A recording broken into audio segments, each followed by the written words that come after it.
Okay. Yeah, it's a cool little. Good afternoon and welcome. It is my great pleasure and thrill to convene this Research and Technology Forum at SyracuseCoE. So as you know, I'll be ending my service as SyracuseCoE Executive Director on Saturday. And as we were in the home stretch and we're imagining a way to go out with a flourish, I thought it would be wonderful to have a terrific Research and Technology Forum. And about a month ago, I was in a car with Tom King, and I asked, would he be willing to join his father in giving a presentation on this project, and I am very grateful that they both agreed. And I couldn't imagine a better presentation to go out at the end of my service at SyracuseCoE. So thanks to them both. So as we begin, I acknowledge with respect the Onondaga Nation, firekeepers of the Haudenosaunee, the indigenous peoples on whose ancestral lands Syracuse University now stands.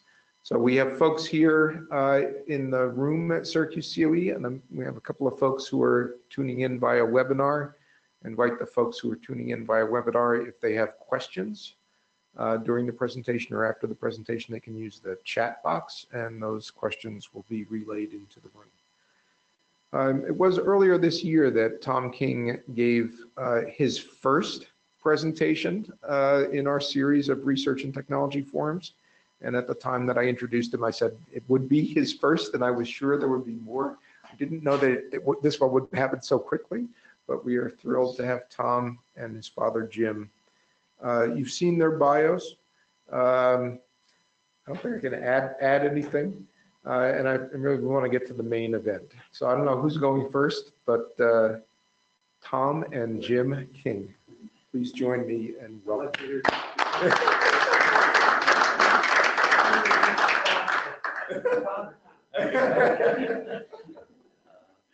of you is straight man. I'm going to read a one-liner, but we'll probably bounce back and forth.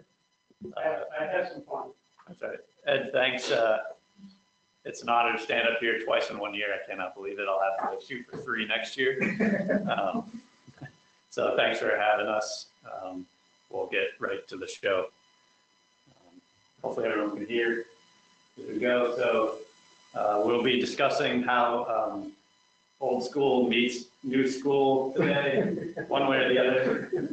In an 1849 schoolhouse, historic masonry retrofit. So we'll start off with the history. A little history. I usually introduce myself as the oldest young person in the room. Somebody said, "Did you say that right?" I said, "Yes," because if you say it the other way, it's not the youngest old person. Another word. So 1849, Archimedes Russell, the founder of King & King, was 9. Thomas Edison was 2. Just to give you, this sort of set the stage. So for the first roughly 92 years, there were students in this building. So I imagine, thinking 170 years back from today, that kids were starting to get excited maybe, although their summer vacation was ending. But they had watched this building built over the previous year, 2 years, masons and carpenters, and they were anxious to get to school. They were anxious to meet their new teachers, we hope. But it served the area. It's at the high bridge between Linden, DeWitt, and Manlius, where it crosses, the high bridge now crosses Limestone Creek. In that first picture that Tom had up there, that was probably the old Route 92. They used to go down the hill, cross the creek at grade. We did find a great picture of a double arch limestone bridge that was built in 1922 with a buggy going, of course, a buggy going across, replaced in 1951 by the current structure, which is probably a shame, but a little bit more vehicular traffic these days. kids are kids. We found, this is a picture of the corner of the building. I had the opportunity, I've lived in Fayetteville, Maine my entire life, except for a few years, watched this place for many years, and one day a for sale sign popped up on the roof. So, like all good real estate folks, I pulled in the driveway, parked around back, walked up to the north side, went like this in the window, and it was open, and I stepped through it. And this is what I saw. These pictures were also on Zillow. It looks great. But what they didn't show you, when you turned 180 degrees from some of those shots on the right, there was 2 walls that were completely void of any wood trim or plaster because there had been an addition put on in the 50s and the roof was leaking terribly and destroyed some of the great finishes. I want you to just remember these 3 photos because you're going to see similar shots of what it looks like today. And maintaining the historic character, although the building is not on the historic register, was important. So you'll see that all the way through. Somewhere in, for the next 50 years after the kids were there, it was residential in some fashion. There was evidence when we walked in, some walls had been taken down. There was some old plumbing that dumped into the backyard, but there really were no utilities whatsoever other than a 100 amp electric service, which came in overhead.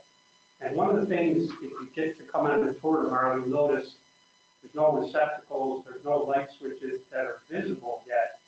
And the purpose is I'm trying to make it look like 1849, so maintain that historic character. Go ahead, Tom.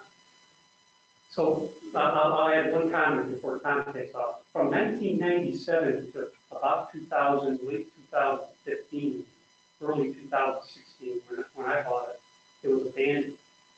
And it had a series of blue tarps over the roof. There were actually, I think, 4 or 5 layers of blue tarps, and anybody who drove by it, oh yeah, it's a blue tarp house. So that, if you look at Google Earth when I bought it, it showed a blue tarp over the roof. So that's where we started. Go ahead, Tom. So before we even started, we were thinking about, okay, so it's a structural masonry building, right? It's 22-inch limestone walls. From many of my trainings and others, I'm sure your professionals out there, insulating a structural masonry building from the interior is a dangerous game. So we wanted to, for a number of reasons, which we'll run down. So we really want to make sure, before we went down the deep retrofit path, can we even do this and allow the building to last for another 170 years at least? So we contacted our friendly folks down at 475 High Performance Building Supply. They have a great design guide actually for this exact style of high performance historic masonry retrofits. I don't work for them, but you can download it for free, and I would highly recommend looking at their high performance design guide. Very helpful. So this was their standard high performance wall system, and we took that method and iterated on it. Obviously, we need to take into account that freeze-thaw damage is a real concern, and if not designed for appropriately with bulk water shedding and other methods, can cause damage to historic masonry buildings that are insulated from the interior.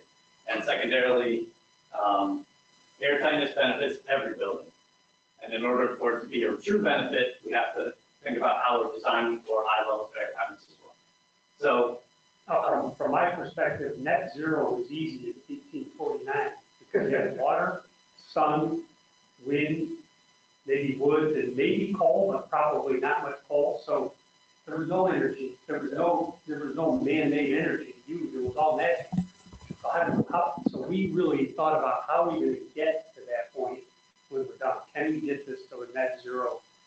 Local resources, yes, and low energy as much as possible. So, and once again, this was even before we went into the design of the floor plan, the design of really anything else. We took a hard look at the wall system through some hydrothermal analysis program called Wookie, and really what we were looking for is this: drying reserves in the wall system over time. So this is a simulation of 5 years from 2018 forward into the future, into 2022, based on their climate data for Syracuse, New York, technically the airport, Syracuse International Airport. And so we were taking a look at different air and vapor barriers, different levels of insulation thickness. This is the limestone wall here, and understanding what's the max, what can we quote unquote get away with, and where does it start to become dangerous, and how, and what air and vapor barriers particularly do we need in order to keep the wall system safe. And a wall system that's safe is a wall system that dries over time. So where we landed was, as you can see here, approximately 7 inches of rock wool insulation surrounded by Intello, which is a sheet membrane polyolefin that we'll get into a little more detail of how it operates, and also an extremely vapor open, weather resistant barrier on the inside face of the stone. So essentially we're building a new house inside of the stone wall in order to make sure that the stone wall stays dry and safe over time. Yes, and our airtight target and other insulative and air quality and performance targets are coming from the Passive House standard EnerPHit, which is their design guide for deep energy retrofits. So we're looking at less than 1 air changes per hour at 50 pascals. To reference that, the current 2015 IECC for residential construction is 3 air changes per hour. So that's the minimum. So we're going multiple orders of magnitude tighter than that. So continuing on with the design strategy. I was thinking I was going to do this entire project myself, and I started doing demolition. You saw in that earlier picture, there was a ceiling at 10 feet above the floor, and I got above it, and I realized, holy mackerel, there's a great heavy timber frame up here that nobody's ever seen for 170 years. And there's also some cool skip sheathing across that frame that's live edge trees sliced probably right on site. So we got to expose this. I was going to take the ceiling down anyway, so it was falling down. So we started to think about, okay, how are we going to get the insulation from inside to outside? And the first comment was, how are we ever going to get this done? How are we going to continue the air barriers and the insulation layer from the inside of the stone wall across the top of the stone wall and out to the outside of the roof so that the client can see his exposed, beautiful skip sheathing for 1849. So, well, I think the answer is sure, just raise the roof, of course. So, and as we'll get further into how and where and why we did that momentarily. Downsizing was the big question. I own a house that Tom is now renting that's about half mile off the road from this one. It's significantly bigger. It was a 5-bedroom house that I grew up in. My dad designed it, and I'm sitting there going, okay, I'm going to go from that house, which is 14 million square feet, down to something less than 800. I was good. I needed to convince my wife. But in reality, we looked at it and said, you know what, if we don't put up any walls, we open up the ceiling, it's going to seem a lot bigger than 800 square feet. And it's actually less than 800 square feet. But raising the roof gave us the opportunity to add a sleeping loft. Yeah, wait a minute, where's the bedroom? Yeah, there we go. Back up one. So we actually ended up with I don't know, you can argue the square footage, but peak of the roof comes down pretty quick. But it looks like, again, we sleep up there. My dad actually convinced me, he said, you know, when you get older, your bladder gets smaller, you have to go to the bathroom at night, you might want to put a toilet up there. Well, you see a picture of our fancy toilet a little later on in the presentation. So we have a loft that's big enough to sleep in. And the other thing that we really looked at is we got to maximize the storage space in this house because we have stuff, even though we're going to downgrade and purge a lot of our stuff before we moved here. We still have some things we need to store just to live there. We also were able to create a mechanical loft, which actually existed in one part of the house. We think the addition that's off to the right, where it says mechanical loft, was put on this building sometime before 1900, because the entrance from the main living area into what's called the mudroom right now is obviously, when we tore it all apart, was a window opening. So it was truly a one-room schoolhouse before probably the state education department told them they needed a kitchen or indoor plumbing or something. All right. So here we are. Heavy timber frame floor, not a nail in it, not a peg in it. It's sat on a wood, the wood ends of both the heavy frame plus all of the heavy timber floor joists sat on a step in the stone wall all the way around. When we took off the floor, we realized, shoot, some of this is a little bit punky. We need to separate the structure from the stone, and particularly based on what we come up with the idea of building the house within the house. So it started out at 800 square feet, but we were making it smaller because we had 7-inch walls inside the original stone walls. Notice the foundation, a couple of big chunks of limestone, but the floor was dead level. These guys were good. All the window openings were within a half an inch of each other. Some nice masonry work.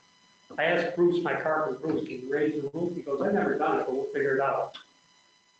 Jack post, 12-inch crescent wrench, a little at a time. Jack it like this, and then addition sort of came up on its own with a little bit of help from some jack posts. We literally took the entire heavy frame floor out down to the crawl space. And as I said, the historic character of the building, we saved everything that we could save. There were some pieces we were unable to get off without splitting them. Saved both floors. There was a wide pine floor. It was so warm that the mats were high.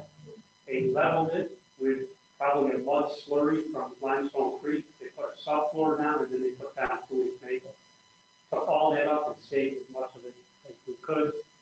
You see there the stacked floor timbers, heavy timber flooring that we put back. You'll also see in the picture on the right where we took down the ceiling joists and used them to create a loft floor frame. You see that a little later on. Already installed here. Yeah, that's installed in that picture. We also saved all of these window boxes. Natural light obviously is critical, so all the windows splay in from 3.5 feet to about 5 feet within 22 inches. Didn't save any drops though. Yeah, we didn't. Yeah, we put them outside. They may have been used in some of the stone walls that we built. Okay, so now the fun start. Yes. Back into reconstruction. You noted in these previous photos that it just was directly down to dirt. There was nothing there. So thinking about air quality, thinking about high performance, we knew we needed to have a vapor closed floor. So we started off with that exactly, working with the 12 mil poly vapor barrier going down, basically a commercial grade, much thicker than what is standard practice, maybe in current residential construction. We really want to make sure that the dirt and any gases and any bugs, any moisture that would penetrate up through the floor and had been doing so for the last 170 years is going to stay in the ground. We terminated that barrier somewhere near grade. In a few places, the grade is slightly higher. In a few places, the grade is actually lower than the vapor barrier with a mastic and a termination bar so that all of that vapor stays low. So underneath the floor, we started out with 2 layers of high-density rock wool insulation. And so this is our vapor barrier, and then we're using a semi-permeable air barrier as a 1/2-inch plywood with the seams taped on the floor. So see, the advantage of that is you can put a car dolly that rolls around under the heavy timber floor through the mechanical after we had the frame back in, so. Yep. So the interior air barrier, which is the green, you'll follow that through all these drawings, becomes the plywood on the floor with one layer of latex paint and the seams taped. That is can be used as an air barrier. And you'll see here the vapor open weather barrier comes down from the wall and attaches here to the Stago floor vapor barrier. So we have this dual air barrier system that's running throughout the entire wall assembly. Now, as we were trying to figure out this floor frame, how to isolate it from the stone wall, a building fell down across the street from our office. And the guy was tearing it apart and separating all this heavy timber out on the ground. I walked over one day and moved the demolition contractor and said, Frank, what are you going to do with this timber? So I'm going to send it to North Carolina to cut it up for us. I said, well, can I buy a couple of trailer loads? I dragged my 18-foot flatbed down there and we loaded up 2 loads of heavy timber from a building that was probably built in 1880. And we used it to support the old heavy timber frame on the ground in lieu of stone. Sometimes got a detail. So that some of that heavy timber was from a building that we used as foundation. If a hurricane comes through Syracuse, technically the whole house would be sucked out of the stone wall. But nothing was holding it down before. Nothing was holding the roof frame down other than that mortar. And it didn't take much to lift it to break that away. So moving up from the base layer, we have a sealed and vapor-tight floor. We also considered that the building was abandoned for 25 years, and even though the roof had been leaking in certain places, the vast majority, if not all of the dirt, was very fine, very dry, kind of silt, probably left over from the river at some point when it was much higher. So we weren't too worried about having interior drainage, so we just went straight down with the vapor barrier, keeping all that out. So now moving up the wall assembly on the side, again, as we came out of this is the exact assembly that came out of our WOFI analysis. So starting on the interior, there's a quick mock-up that the builder and the 3 of us built and analyzed a lot of mock-ups to get this going. It's kind of what you might refer to the build and then design it approach, not necessarily the most efficient, but it's you can figure out all the problems pretty quickly.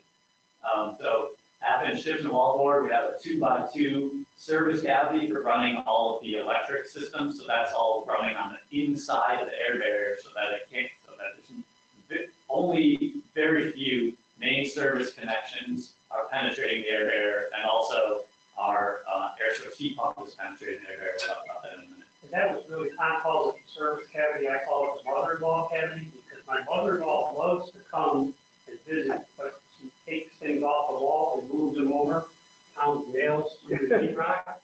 So as long as I give her a nail, it's not more than an inch and a half, she can move things on the wall wherever she wants, and won't penetrate the air barrier. There's a strategy of designing airtight buildings, which is referred to as airtight drywall, but in the highest of the high-performing world, we consider drywall as a sacrificial layer, not an airtight layer. Because the first picture you hang no longer is airtight. 3.5-inch mineral fiber bat in between 2x4 studs at 24 on center. Yeah. So John, so blue is the vapor barrier or water barrier. Right. So yellow was the vapor barrier. Now we've changed to blue, which is actually an extremely vapor open air barrier. Okay. Okay, It allows. so it's an air barrier, not a vapor barrier. Correct. That's correct. And then the green is the Intella, which I'll talk to you about in about 1 second. So 3.5 mineral fiber in between 2x4s at 24 on center. 24 on center, you say, well, it's not actually doing anything other than holding up the drywall. So we have the stone wall and the heavy timber all over the place. So that way we were minimizing our thermal bridges even on the studs. And then we had a 3.5 inches of mineral fiber that was essentially sewn in behind the 2x4s because the 2x4s were stood off the wall by 3 inches. And then we're getting to our interior air barrier, which is the Intello here. So the Intello is a polyolefin fabric that actually can change its permeance. It changes permeance properties based on the relative humidity around it. So in the wintertime, when there is high moisture loading on the interior of the building from the shower and your dog and your cats and yourself and your parties and cooking and all those things, it's vapor closed, which means that in the winter, it does not allow moisture to enter into the wall cavity. Right? So it keeps that moisture in, and we rely on the dehumidifiers and the ERP to keep the moisture at an appropriate level.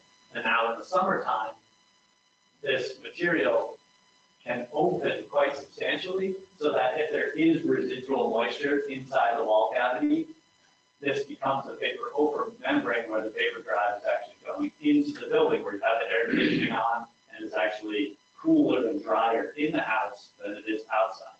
So as the seasons change, this fabric adjusts its vapor permeance based on the relative humidity around it. So that this Intelli fabric can be modeled inside Wookie. It's specifically designed. Wookie has this material in it, so you know that you're getting that vapor variable property. And so that was a big help for us to allow for that drying over time, is that in the summertime it will be favorable. One of the other things that we did, and I really had two guys, really a master carpenter, the guy's a cabinet maker, and his son were the ones that really did the majority of the work. And we were all learning as we went. So I should have bought stock in the tape company and red liquid air barrier company, because we finally, I mean, Bruce was learning along the way, and when we got done with this air barrier, I said, look, you could be an inspector. Because literally, we taped every seam, but we also, everywhere there was a nail penetration, say on a 2x2 mother-in-law cavity strapping, we put a gob of red liquid air barrier. So they were going through the tape and the liquid membrane as they nailed those pieces up. So conversation with Bruce, he finally understood what we were trying to do. If we could leave him alone, and he did it. There's always, I was constantly discussing with him and his son about this. There is a fine line between airtight and insanity. So we were really threading that line. And I think that the liquid air barrier behind all the fasteners is really close to insanity. Yeah, So, but it was greatly appreciated, and we'll talk about the airtightness number that we achieved, and it's looking really good. And it's, without fail, because of the cabinetry level quality that went into the air barrier construction. And moving up into the roof assembly, so we discussed raising the roof earlier. So once the roof was raised, we needed to figure out how to re-support it in a way that wasn't a minimalized thermal bridge. So if we raised the roof and added more wood under it, that wouldn't solve the issue of the wood having potential for rot. So we ended up using this material here, which is a foam glass. It's a structural insulating material that was a bit more prevalent maybe 20 or 30 years ago, but you can still find it. It's kicking around. If you call the right people, they'll still make it for you. And we were talking about raising the roof. We initially thought, okay, we can raise it, maybe 2, 3, or 4 inches and slide the air barriers underneath it. And then started thinking about the loft. We said, okay, what's the tallest piece of foam glass we can get? And it turned out that the 7-inch foam glass was a good compromise between the cost of constructing the foam glass and ordering it versus the height of the loft space that we needed in order to get it. So we can loft in. And also, obviously, very close to 2 layers of 3.5-inch rock wool. That's right. You're trying to maintain that all the way out. So it ended up working out quite well. So again, the blue is the vapor open air barrier. It's basically a weather resistant air membrane. It's typically used on the outside of houses. It's this black stuff down here. It's called Mento. It's a European product that is a pair with the Intelli. They're designed to work together. So this membrane can allow air transported moisture to move it in either direction, so that can dry out when the sun is on it at any given point, even in the winter. And then again, the Intelli membrane coming up here, crossing under that heavy timber that we had supported. So membranes were inserted at the same time as the structural block so that the roof could then rest back on. We call those pieces in the industry the floppy bits. So a few of the floppy bits were installed way back when the roof was complete, before any of the rest of the wall system was installed. And that's that's a construction sequencing situation where we really want to think about those issues with when you're doing a super high performance, designing a very high performance building with an interior and an exterior membrane. Where do those floppy bits need to be attended to prior to the actual wall construction? And so as we move up to the roof system, now we're back to an entire exterior roof assembly, which means that we can have, again, a vapor closed assembly on the inside so that we have no vapor drive leaving the assembly here. But in the odd event that there's wind-driven rain through the shingles or something maybe gets up inside this cavity, there still can be drying outwards towards the atmosphere. So this assembly here is an assembly that's older than this house. Cedar shakes on top of battens. It's the construction assembly that's been around New England since the beginning of New England. And so we were reinstalling what, as best we could tell, the original roof system of cedar shakes, and also making this cavity from here to here is an incredibly high performing assembly, regardless of the installation. So it's really based on antiquated, so to speak, but antiquated high performance techniques from, I don't know, 1600s, 1700s, a long time ago. So, and then from there, we've got our 50 of rigid foam insulation, and again, the vapor closed assembly. Where you need that, there's a couple of things that we did before we raised the roof. My sister, that he says 2x6, I knew exactly, it was a 2x8 on every rafter because some of them literally were rotted. The last 3 feet is gone between the, where the rafter tail hit the In this area. Yeah, in that area because the roof is deep. So we basically found some matching timber, put the tails of the rafters back on down to the heavy timber, but then sistered every rafter with 2x8 before we raised it to make sure the thing wouldn't move around. All of the joints in the heavy timber frame on the roof were pegged with probably octagon wood pegs, and it was amazing. The only one that broke was the one that had been wet. And we ended up, all of the heavy timber frame on the roof, we got some used dock hardware, Paul, from Henderson Garden Dock Club.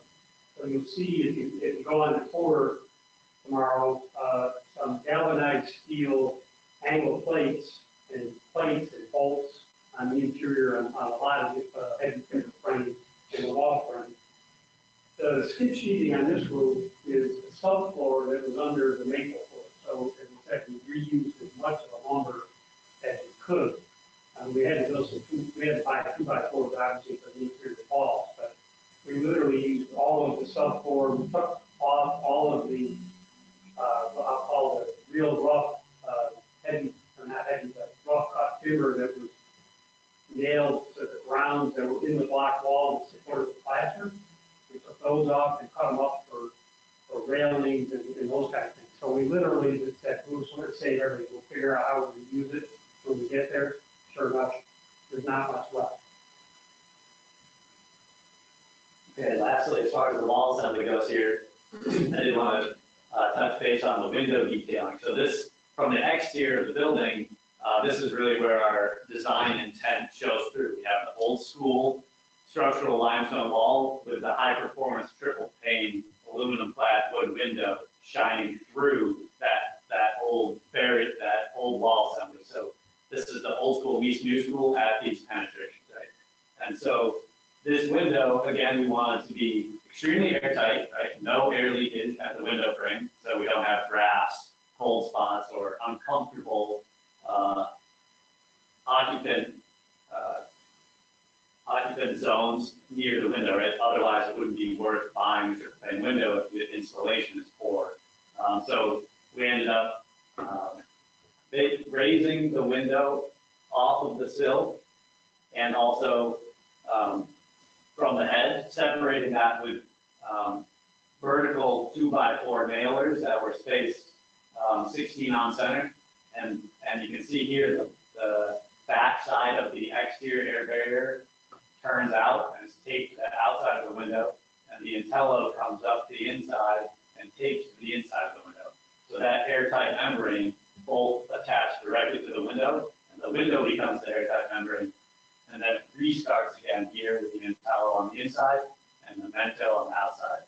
And you can see here, this is the back side of the Memento. This here is the Intello folded back, and then here's the cavity where these cavities were infilled with mineral fiber there. So we were minimizing thermal bridges to only being these lengths of 2x4s at 16 on center, where the windows are attached in a manner that this clips. And then so this was infilled with mineral fiber, and the Intello was flopped back across and taped. We then had to slightly downsize the wooden boxes. You'll notice because we added 7 inches on the inside, we had to fold the frame, the window frame in 7 inches, so we exposed a little more stone on the exterior, on the exterior wall system. You see that in the last couple of shots. And then we took the wall boxes that you saw earlier, and modified them and put them like that in the same split opening. Slated to be reinstalled right in this area here. So this is the original wood box. It's still there with a small extension piece on it. These are the kind of details we figured out on the fly. We did a substantial amount of drawing and then put the windows in And then figured it out. So moving quickly onwards towards our mechanical system approach, wanted to talk a bit about heating, cooling, and a little about our dehumidification strategy. So we ran the Passive House plan package modeling software to determine the heating and cooling loads for this building. And what we determined was that an air source heat pump designed for a cold climate would absolutely be appropriate for a high performance building this size. We did want to make sure that we had a separate heating and cooling system just for this room, just in case some of this air might not get all the way through there. And what that does for us right now, based on the market, is that means we have to size this outdoor unit approximately twice as big as we actually needed for this building, because we needed 2 indoor units. So this is something that we as designers and builders can work with the market to say, hey, for these high performance, small buildings, apartment size, small houses, we need an outdoor unit that's half the size that can still run 2 indoor units. Right? You can buy a 9,000 BTU, 6,000 BTU outdoor unit, but it only runs 1 indoor head. So we had to, unfortunately, double the size of this in order to gain some of our little bit of redundancy, particularly in that. I want to make sure that happens stage 1. So the strategy here is really about using the 2 spaces as plenums and moving the air throughout those spaces with minimal ductwork. So we've got the 1 underfloor mount unit here, which is distributing from a single point heat or cooled energy in red, and then we have 2 or 4. 4 or 5. I think we have 4 just passive return ducts that bring the air into the crawl space. And that's it. So there's no ductwork. It's actually, we're just using the crawl space as a return plenum, where this underfloor unit is then picking up air from the crawl space and blowing it back into the space. So it just pulls from the crawl space and blows out. Yep, exactly. So it's a 4-mounted cassette. Correct. That's technically a ceiling cassette. We mounted it upside down.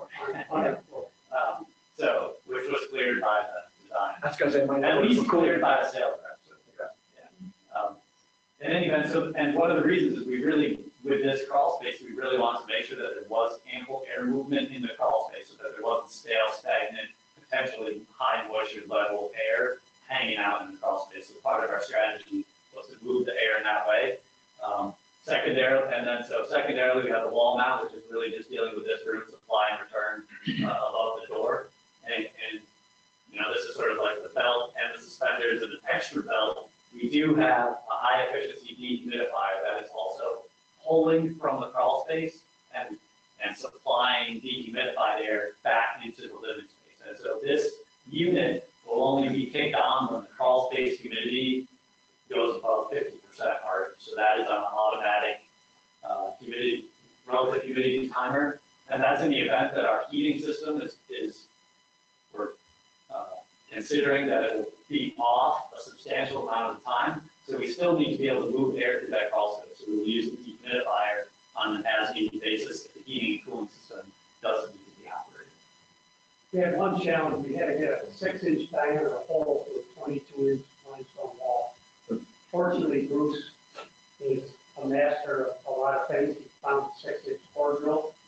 He was able to drill it in 2 directions, and he nailed it.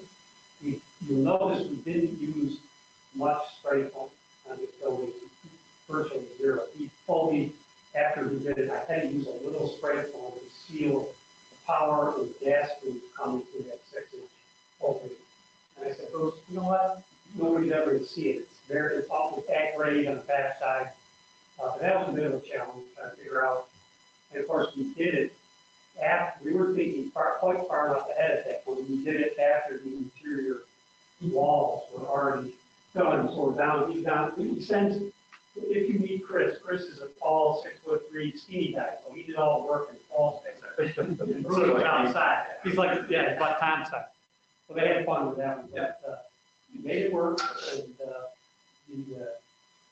the other thing that you're going to go to the next one. Yeah. Go ahead. I think that's about it. This system was operational through the winter, and I don't think that the builders ever had it above 55 degrees on the set point. And anytime you walked in there, it was comfortable, quiet, perfect for building a house inside of the house, right? So once we actually occupy it, we have full confidence that it will be able to operate down to the low temperatures that we see, and also keep the space comfortable. I understand about half of what I see on the wall to the right of the door open. Here. Yeah, what are all the things? That's it. Okay. Yeah, we can run down that. So these are light switches. There are some lights Some in of these the laundry. I see the washer dryer. Yeah, so we get the washer dryer. So we should have mentioned I don't know if we have a slide on the full appliances list, but maybe we'll run that down. We're using a condensing dryer. So that's sort of, it doesn't actually use the heat electricity to dry it. It's dehumidifying the clothes, essentially. I think that's how it works. The heat pump that's dehumidifying clothes. This system here, this is for our Daikin heat pump system, so that's the heating and cooling unit. This contraption is, believe it or not, only for the dehumidifier. Okay.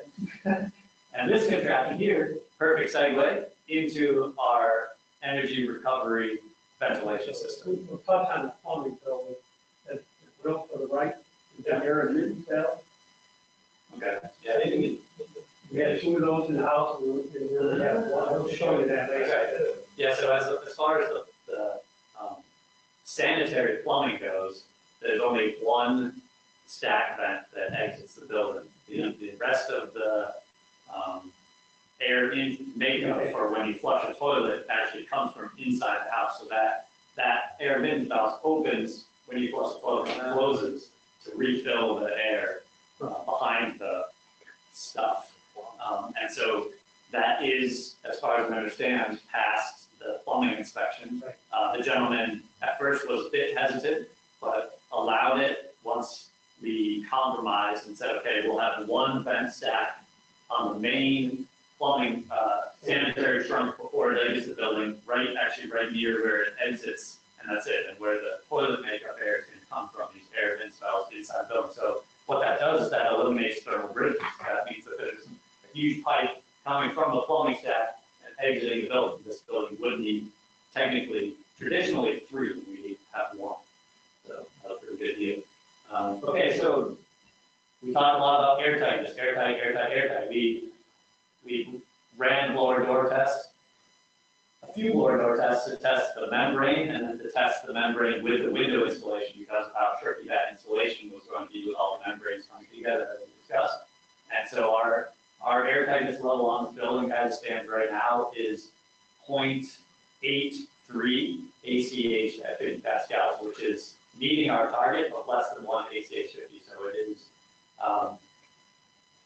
from the EnerPHit standard, it is meeting that Passive House EnerPHit by by a little bit of margin. So, and that's really good. And that's both testing exfiltration, pushing the air out of the building, and infiltration, pulling the air in. So that's the combined value that gives us a 0.83.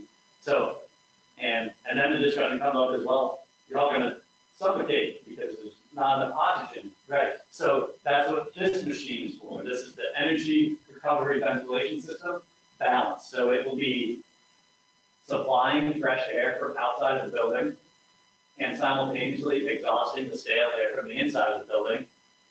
This magical box here has a heat exchanger in it, so therefore the air leaving crosses without actually touching the air coming in, and that exchanges the temperature and some of the humidity settings from the inside of the house.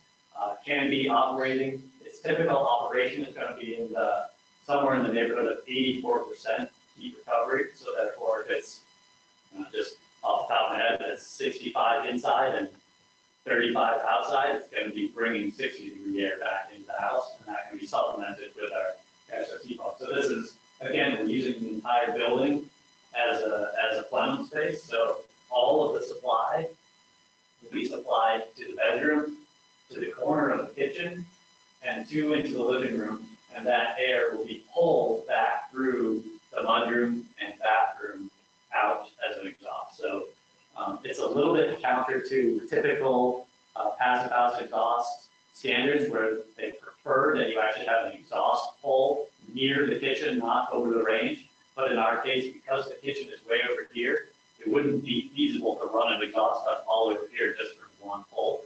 So our determination and also under consideration from the ERV manufacturer is, yes, that sounds like a good idea. We can, if there is a kitchen and the ERV is in boost mode, it's running at high velocity because you're cooking food, this air will be able to be exchanged and still keep those cooking smells moving out of the house. One of the interesting things that we found with this unit is once we got, as the building got more and more airtight, first of all, you couldn't hear the traffic noise on 92, but secondly, I walked in at 2 o'clock in the afternoon, the guys were sleeping because they were breathing their own exhaled air, and I said, "Bruce, let's go turn on the ERV," and he did. This one was a little colder. Now he's just opened the window. But those turned on the ERV, set the thing, and he watched the PPM drop from 1,000 plus down to 500. So I feel better. Mm-hmm. So it was obvious that we had made this place so tight that they were suffocating in there.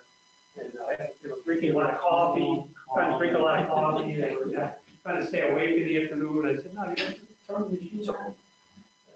So what was the total CFM that you were set up for? Can't be very much.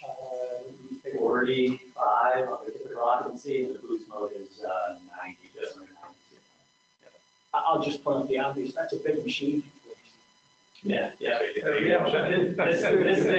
thing operates at its max at 90, so that's the boost mode. No, I know. Yeah. I'm just kidding. Okay, yeah, I understand. Our problem is that there's a lot of things we did that we had to buy all this possible. Yeah, I know. And it's still too big. Is it a center? The center. Is it simple? It is not. It's an ultimate air. Okay, good. So Passive House is moved on beyond just being a sales tool. That's so. You actually do have to take this machine has not been officially Passive House certified. So in the Passive House, in the PHP, the planning package, you do have to take Passive House assigns a kind of arbitrary efficiency hit to machines that are not officially Passive House certified. So not officially centered. That's right.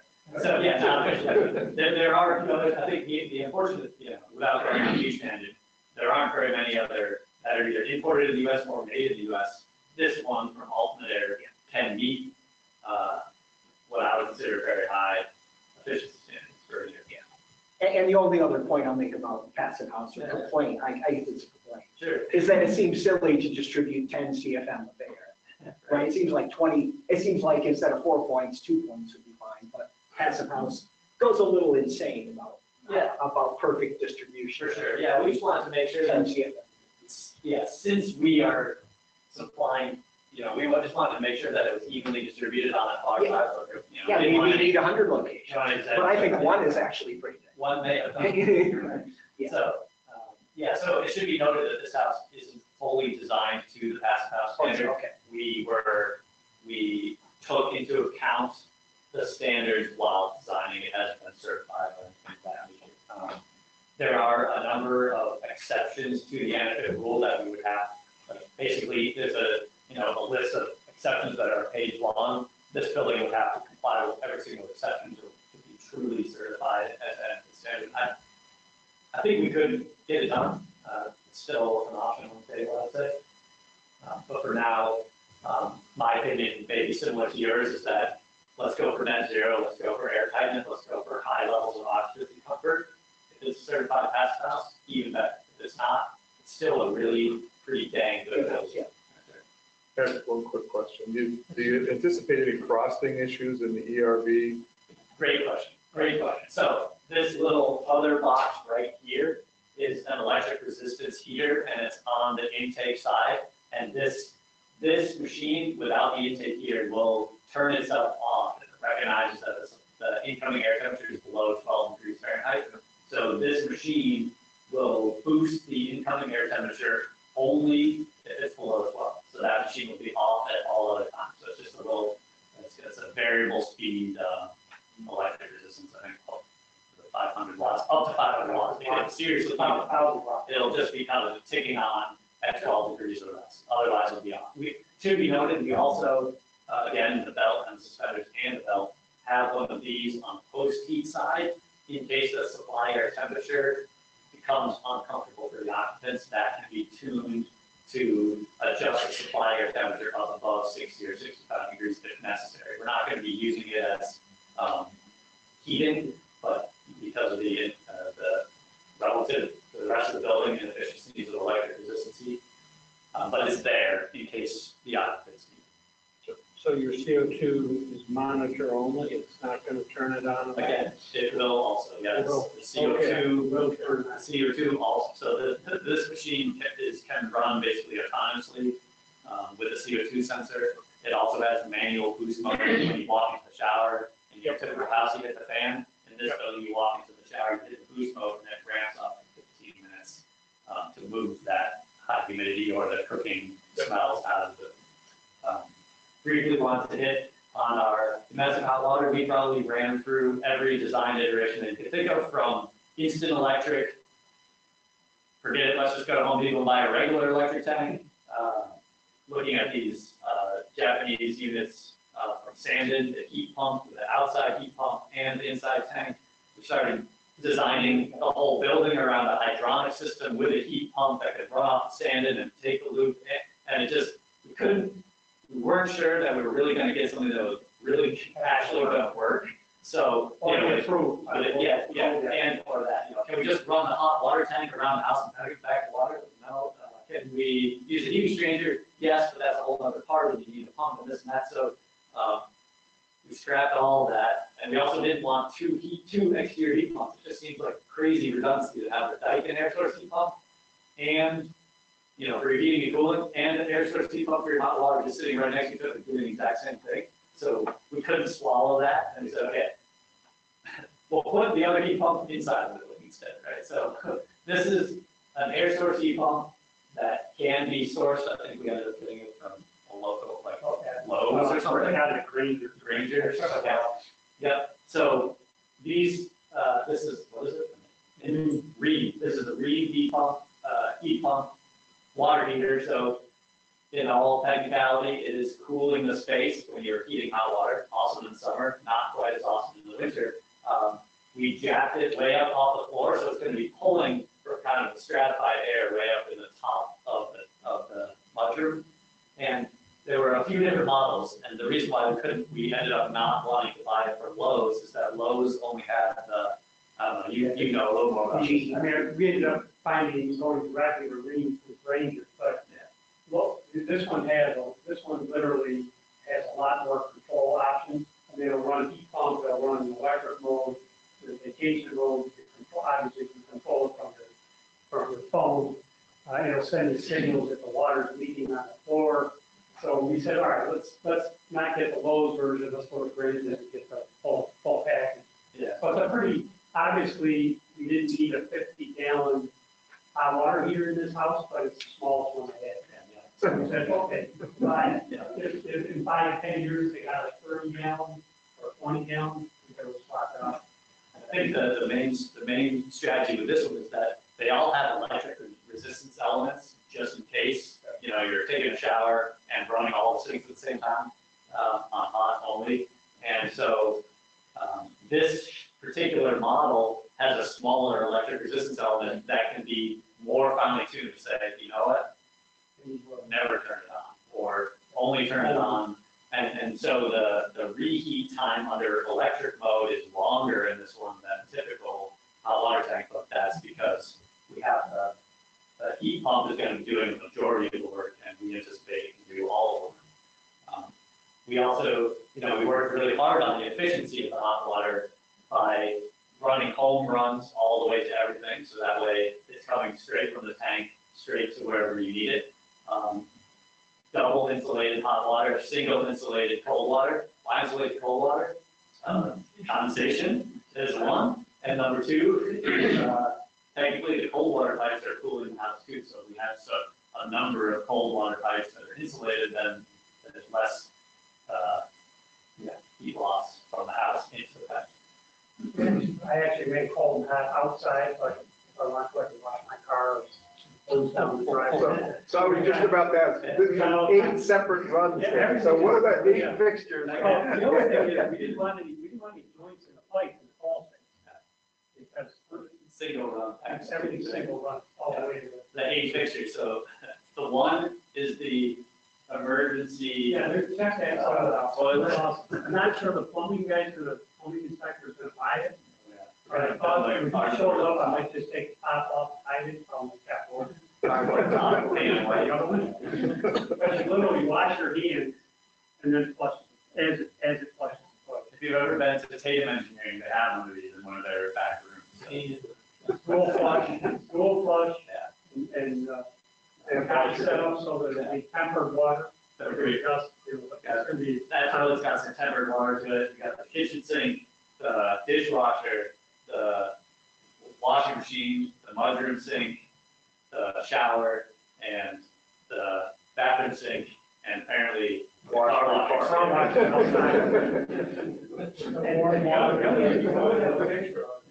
They call it the cold-blooded dog wash. The other thing is, we don't have a picture of it, is I was online and I found this thing called eco-drain, which is basically a copper coil with a drain line going through it. Well, the water that comes out of the shower runs through the eco-drain, and the cold water supply to the shower goes to the eco-drain first, and then back to the shower. So we're recovering the heat. I think it's about, they claim it's 40%. Yeah, that's just for a shower, it doesn't work for any of That's all, yeah, that's all it's working. It's only on Only shower. runs it up to the shower. So we're going to test this theory, but in theory, the longer you take a shower now, you have to turn the water up over time. This one, you got to turn the water colder over time because the cold water is getting warmer over time. So we haven't So tested it. the mind twist, We had a high def on the plumbing inspector. water gets. I haven't seen, like the condensate drain that goes into the septic tank, I was all concerned about that. I said, wait a minute, I got 1,000 gallon septic tank. I'm probably gonna pump it, maybe in 10 years. He was worried about the condensate going to the local treatment plant. It was gonna, cause them excess treatment. But the thing you're worried about is the stink getting back to your area. Yeah. I said, anywhere it's gonna end up in Limestone Creek. It's going out to the leach field, it's gonna drop through the glacial terrain and end up in the creek. We'll keep rolling here. It's getting near the end.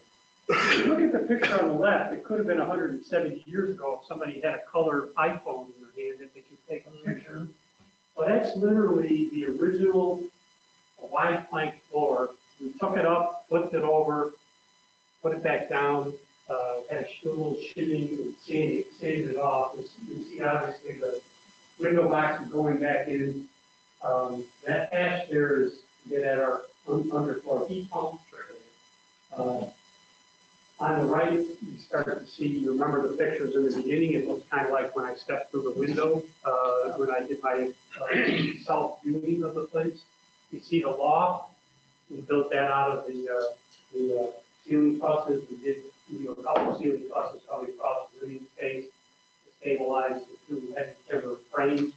The one that you see at the loft is actually a truss. It actually has a steel rod in it. And it is a truss. You see what Tom was describing as our supply air units. You see a heavy timber column that we got the building fell down across the street from our office.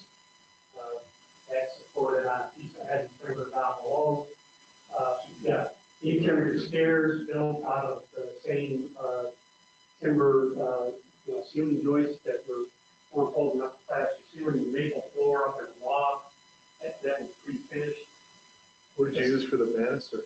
If you go back one shot, the banisters were probably similar to the railing on the loft, which were cut out of some of the old grounds that were holding the plaster.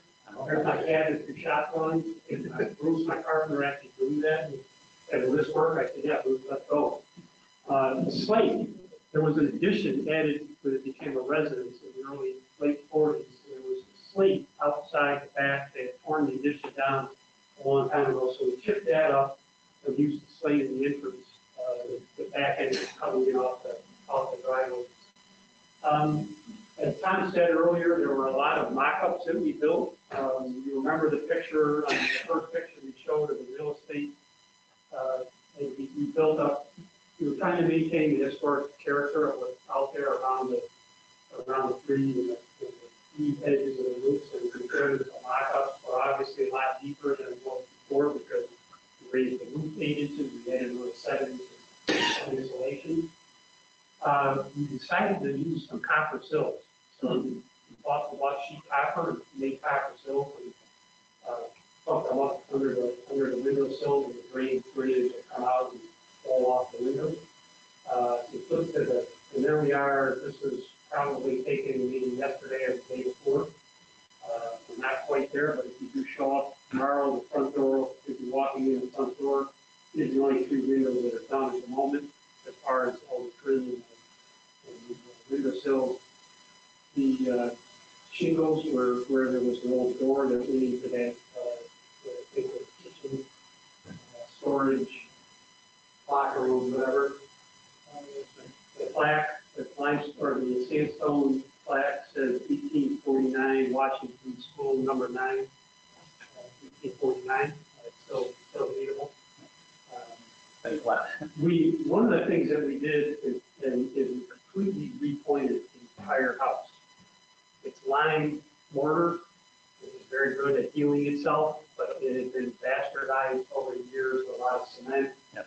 It was interesting because when you hit the lime mortar and you broke the surface tension, it was just like sand pouring out on the ground. So how deep? So we were repointing some places 6 to 8 inches deep. So that was we ran into things like that we just didn't expect. We probably should have expected it, but we didn't.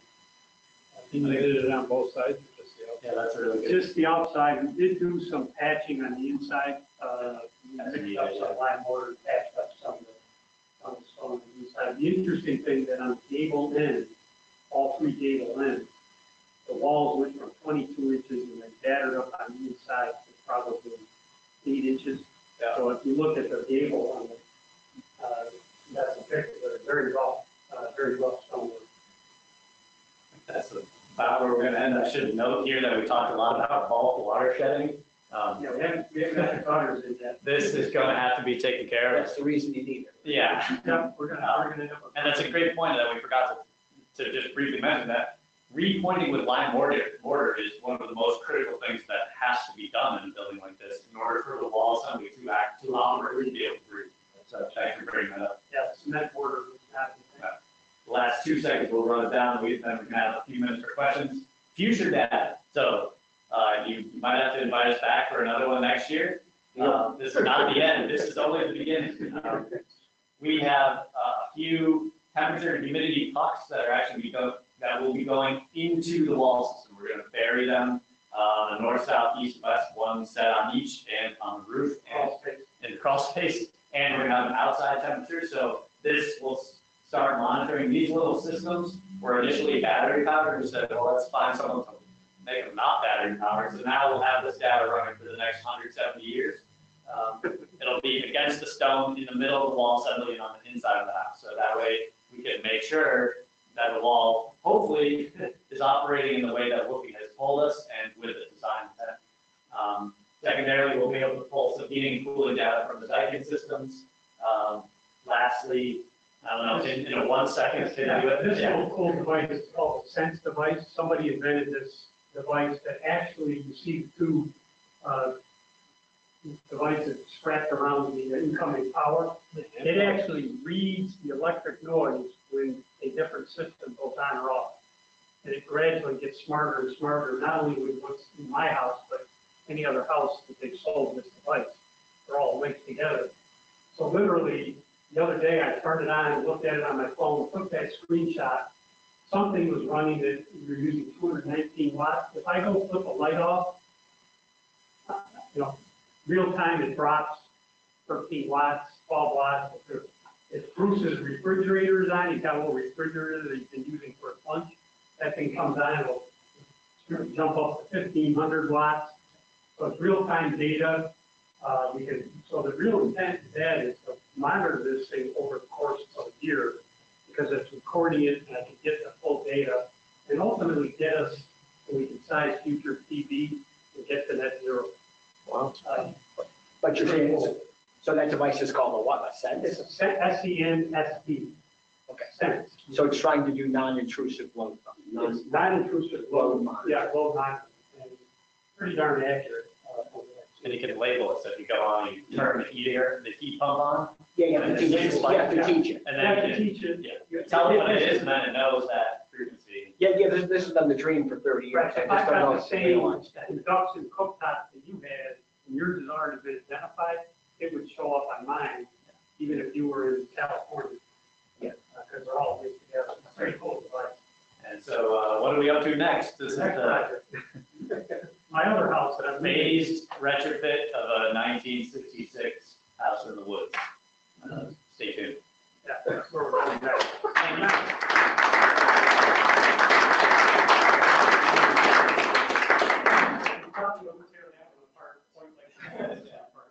So, thanks very much. I'm sure there are questions. You said a couple of times, if you come to the tour tomorrow. Oh, yeah. What was that? Yeah.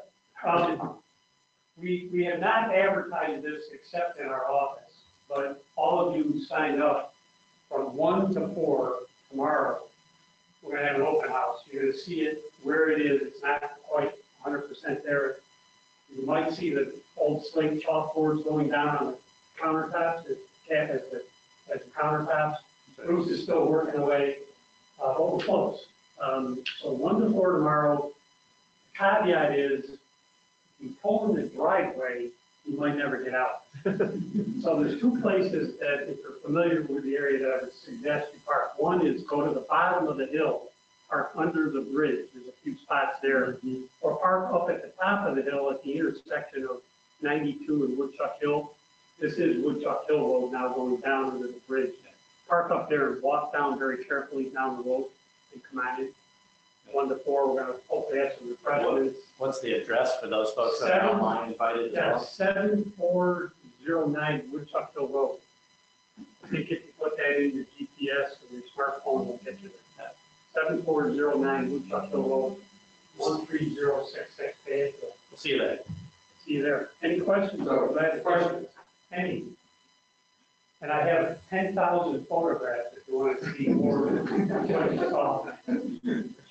Did you consider and do anything relative to radon, Marcellus Shale, Mamlurus? And what are your thoughts around kitchen grease migration through the ERV? Oh, great question. Good question. I'll take the second one. We can talk about the first one. Right now, the kitchen cooktop is an induction cooktop, very small. Everything in this house is small. Dishwasher is a single drawer, you pull it out. of counter this by this. But as far as what we're doing right now, still haven't found the right unit yet, is a downdraft of charcoal filter. It's going to be because I didn't want to dump that heat outside. So I'm going to go to a grease filter, charcoal filter, and then dump it back into There's a few options available. Yeah. Still trying to find what the right one is. Right one. Yeah.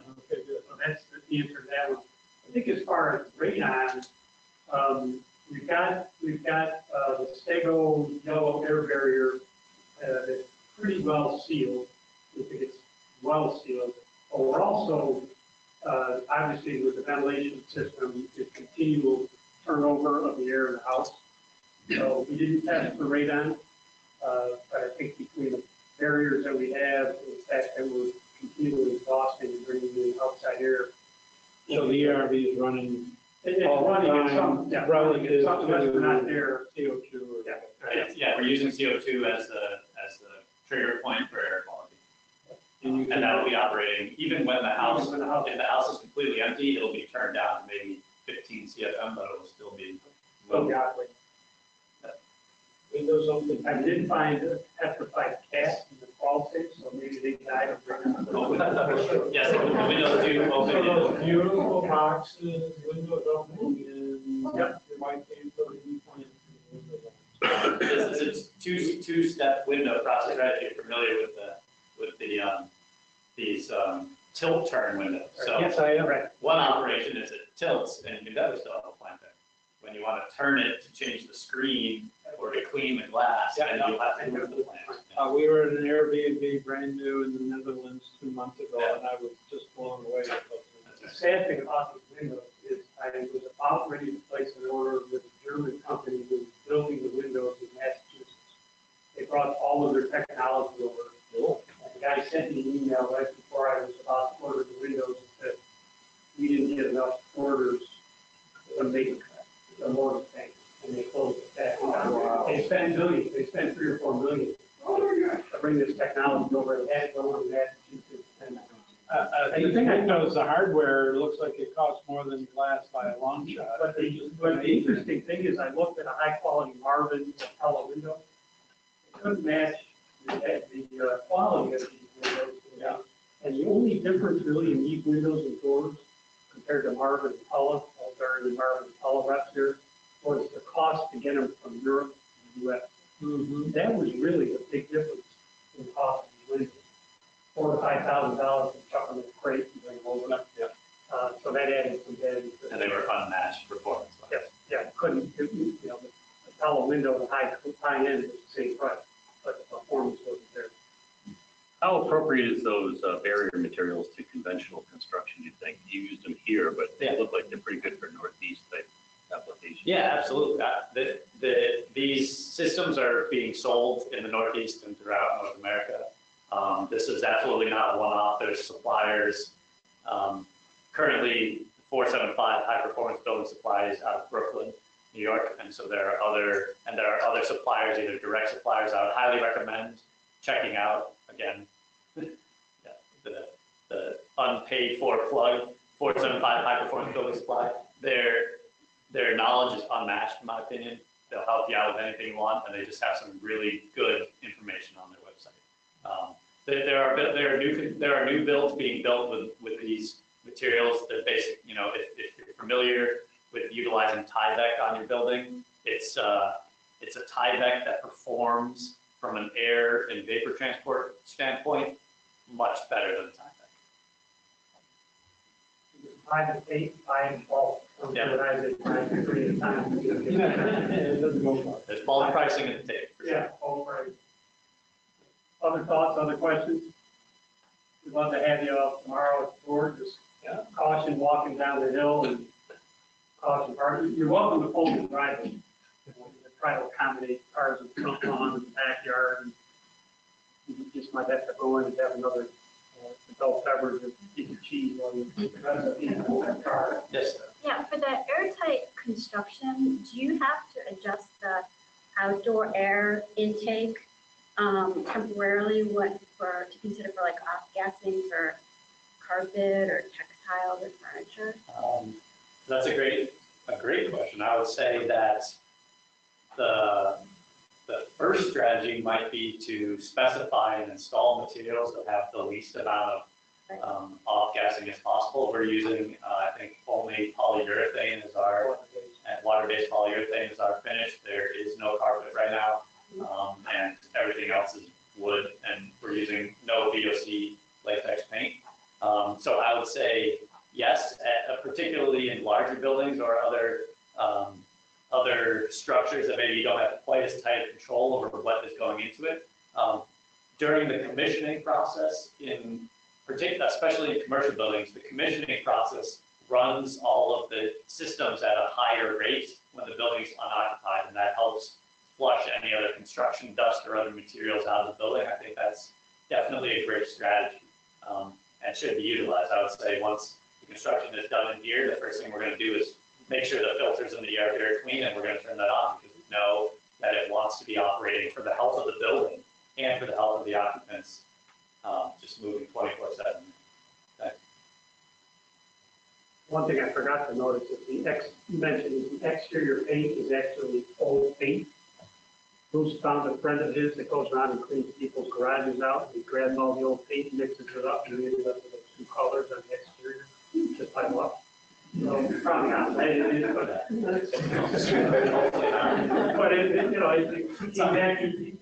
came over and painting the outside. Some of my buddies mixed up 5 gallon pails and sell them. Ochre gray, yeah, that's good. Perfect color. I think that's all for us. Other questions? Thanks again. Thank you, Jim and Tom.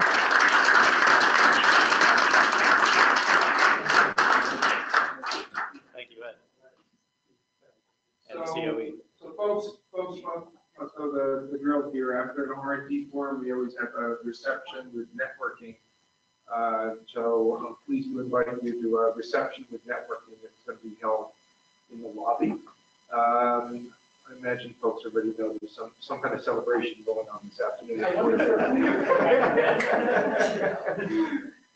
So I look forward to seeing everybody shortly.